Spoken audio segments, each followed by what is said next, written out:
Kwa kila mtu lazima awe na uwezo wa kukua, awe na uwezo wa kustawi. Tunaposema mtu amestawi, ni yule mtu ambaye anafanyika baraka kwa watu wengine, ni yule mtu ambaye jamii inamsema vizuri, ni yule mtu mwenye uadilifu, ambaye mambo ya sheria, mambo ya kufanya makosa hayamkuti.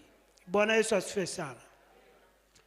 Kwa levo yenu, yeyote atakayefanikiwa kujitengeneza sasa, kuwa brandi sasa kwa umri wenu, maisha yake ya baadaye ni mazuri, haijapata kuona.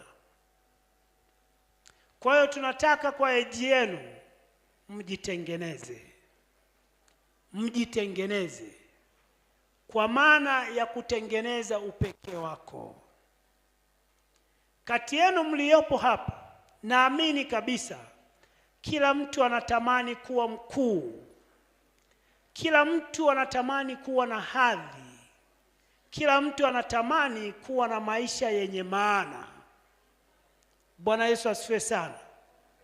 Kila mtu, au kuna mtu ambaye hatamani kuwa na maisha mazuri hapa? Kuna mtu hatamani kuwa na hadhi? Yupo. Kwa binadamu yoyote aliyekamilika, anatamani kuwa na ukuu kwenye nafsi yake, ili mwisho wa siku akubalike, ili mwisho wa siku akubarike na aidha familia yake na jamii yake na taifa lake. Huyu ndo kijana tunayemhitaji. Hatutaki kijana anayepotelea kwenye uvulana, na msichana na mwanamke anayepotelea kwenye usichana. Ninaposema hayo maneno namaanisha hivi: ikiwa msichana ndoto zako zimeharibikia kwenye usichana, manake umeshaharibika. Usitarajie utakuja kuwa mama bora, haiwezekani. Kwa hiyo tunapozungumzia ustawi wa kijana, tunaanza kwenye levo yenu. Ni levo ya msingi sana, ni levo yenye maana sana.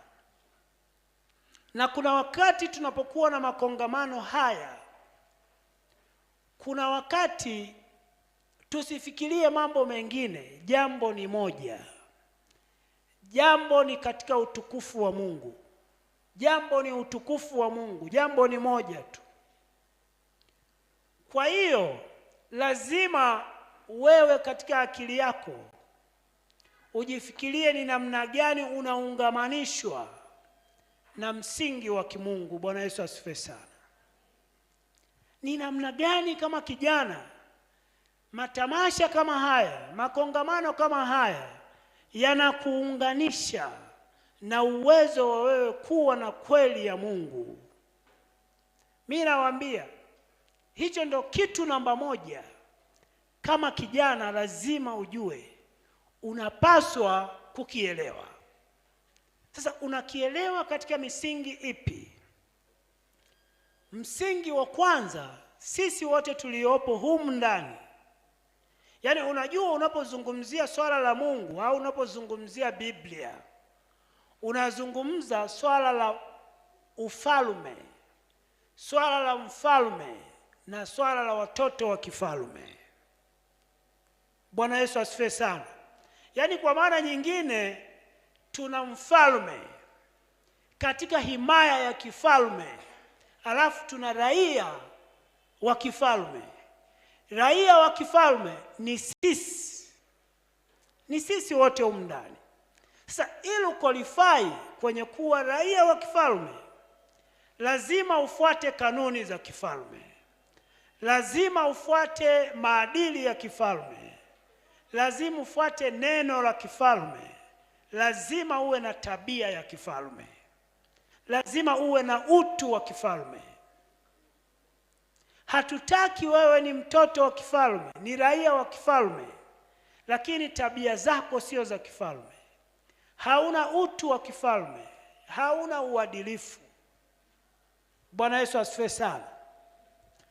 Kwa bahati nzuri sana, ukisoma saikolojia inakupa uwanja wa kujua kwa sababu tunaamini kwa levo yenu, kile unachokiamini ndo unachokishikilia, ndo ambacho umefunzwa nacho.